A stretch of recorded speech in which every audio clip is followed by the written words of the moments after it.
Hi guys, it's Kath from the Square to Spare. Today I'm showing you how I built this fun pineapple house from SpongeBob SquarePants.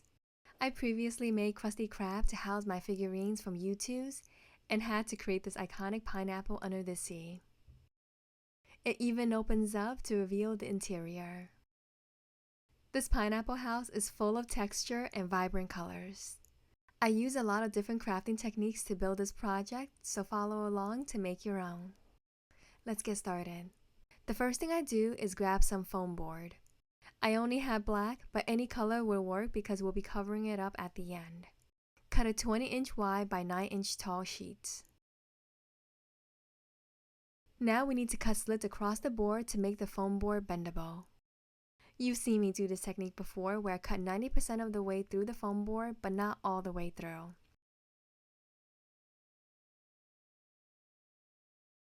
This allows the board to stay together but bend without cracking. See how it bends and curves with no problem? That's what we want. We need a round base for the house, so I cut a circle from foam board that's 9.5 inches in diameter. I first made a stencil to make sure I cut the right size. Using a compass will be really helpful for this step. Wrap the 20-inch by 9-inch sheet of foam board around this base and glue it in place. As you can see, it doesn't reach all the way around this base. Cut a 10-inch wide by 9-inch tall sheet from the same piece of foam board that we cut slits into. Use this one to complete the cylinder, making sure to only add glue to the bottom where it meets the circle base. To attach these two parts together, I'll be using dollhouse hinges. As always, when I need to glue metal, I rely on JB Weld or JB Quick Metal Epoxy. Glue on 3 hinges with 1/2 of the hinge on each side of the foam board.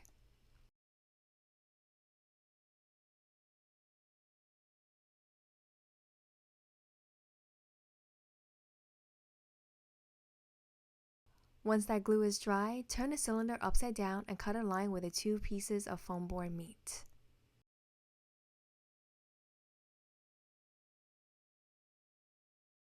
Now that we have the bottom structure of the house done, we need to create the rounded top. To do this, I grab a standard 12-inch balloon and blow it up until it fits snugly inside the top opening. We're going to add paper mache, aka watered down glue and paper, all over this balloon to create a hard shell. I'll warn you now, this is going to be the most time-consuming step.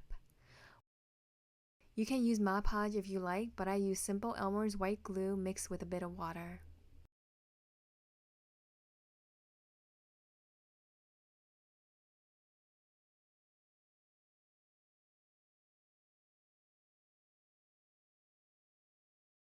You can use any paper you have.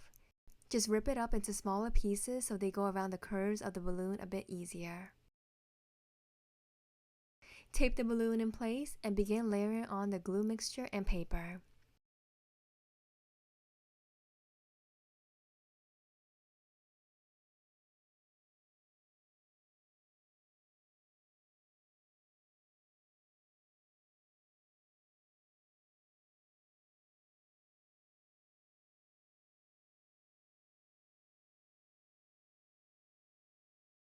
Once one layer is complete, let it fully dry and then add on more layers.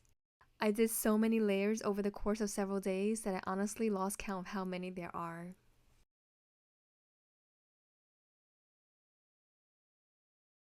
Once you're satisfied with how it looks, draw a line across the balloon marking the areas where the two sheets of foam board meet.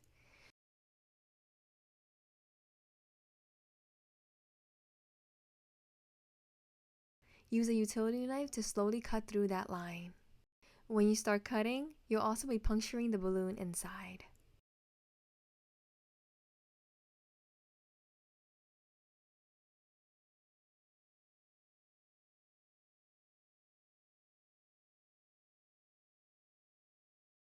Once that's cut, you'll be able to open up this shell. How fun is that? I pull all the balloon remnants off the interior walls. It may not look like much now, but I promise we'll get there. I also covered the inside of the house in paper mache. For the front door and windows, I freehand an arched door at the bottom center of the front panel.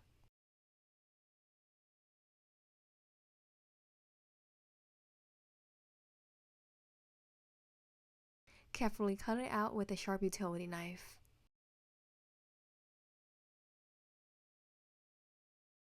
The windows are simple 1.5-inch circles on either side of the door. Cut those out as well. We'll finish these in a bit, but now let's work on the interior. SpongeBob's house has 2 floors, so we'll be adding another level on. I cut 2 sheets of cardboard to fit inside the house. Glue them together and then glue them in place inside the house. Cover this floor up with paper mache as well.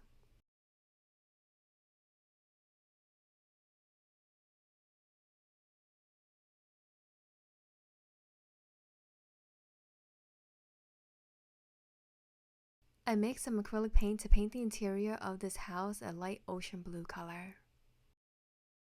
I cover all the walls, including the ones on the front panel.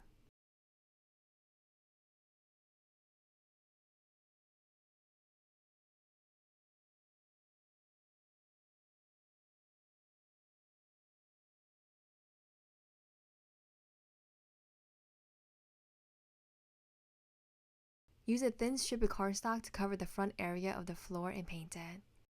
This just makes for a much cleaner end result.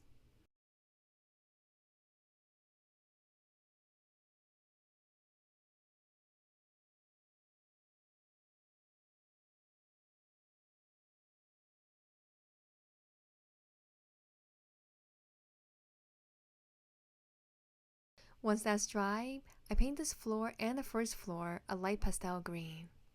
Don't forget to paint the floor area of the front panel as well. Here, I'm just adding some magnetic latches that I created. This is completely optional. I just wanted something that would hold the front part of the pineapple tightly shut when I didn't need to use the inside.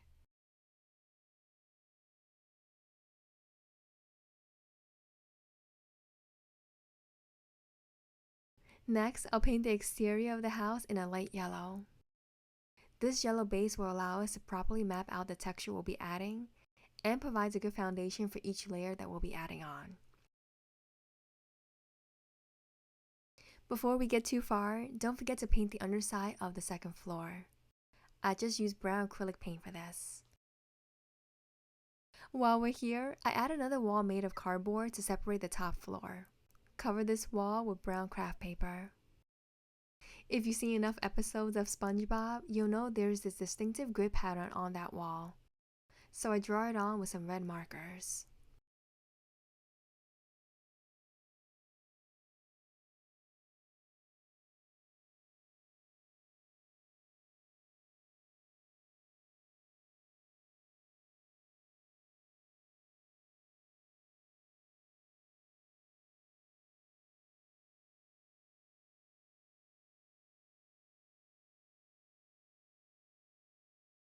Now you can glue it in place.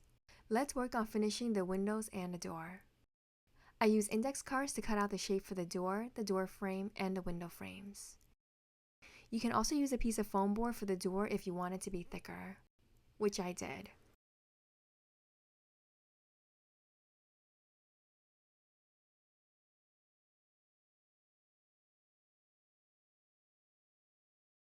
I paint all of these a light purple color. You can add dots of hot glue around the frames before painting them for the look of rivets.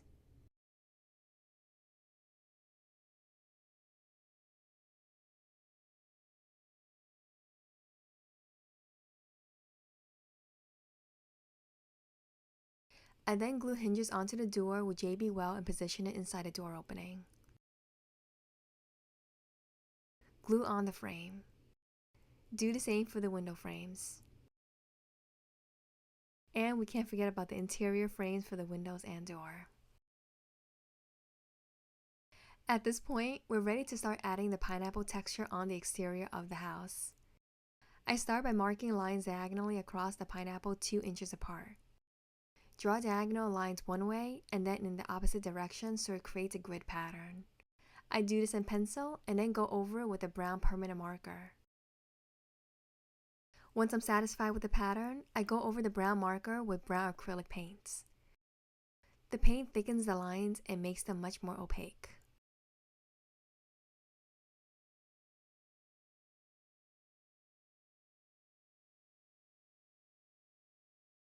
Now it's for the fun step of adding texture. I'll be using this modeling paste to add thickness to my acrylic paints. Just grab a good amount of modeling paste and mix some paint in.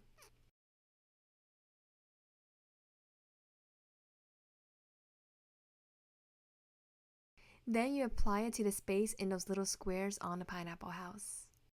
I like to add a good glob of paste in each square and then pull the paint inwards towards the center.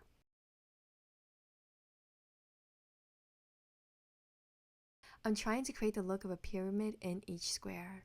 And depending on the paste that you use, you might need to add several layers as it does shrink when it dries. The color of the paste doesn't actually matter too much as we'll be going over it with paint at the end.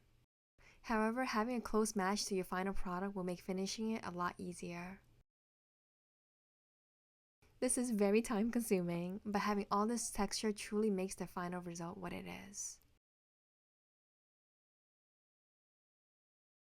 One eternity later.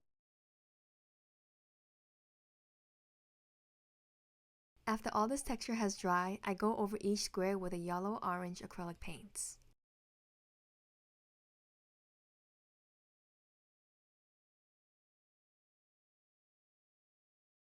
I love how the different shades and texture of the modeling paste makes each square so unique. We're almost at the end, guys. For this to be a pineapple, we need some pretty big leaves. For that, I'll be using more index cards. I fold the index card in half long ways and cut out a curve. Open it up and you have a simple leaf. I make a bunch of these in various sizes. I paint the bottom of each leaf green and let it dry before gluing them onto the pineapple. You can paint the entire leaf, but I didn't have the patience for that. The reason for painting before gluing it on is so you can get a really crisp line between the leaf and the yellow part of the pineapple. To glue them in place, I start in the center and then add leaves to either side. They should be standing upright with just a slight tilt. I use hot glue to position each leaf in place and then add tacky glue on top of it for more durability.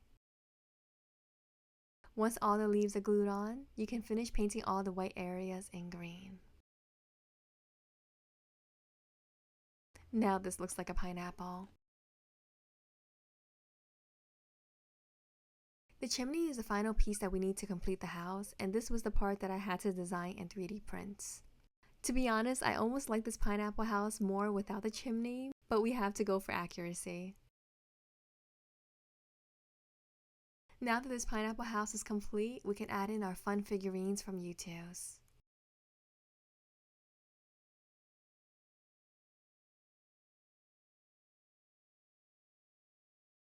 We have Sad SpongeBob,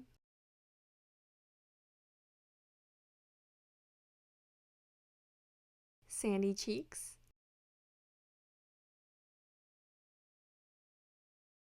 Hungry Gary, Patrick with a nail on his head, and Cockroach. As usual, these figurines are always so spot on. The colors are vibrant and the paint job is so well done. I love collecting these figurines, and now they have a fitting home inside this pineapple house. I hope you guys liked this video and learned some fun new crafting techniques.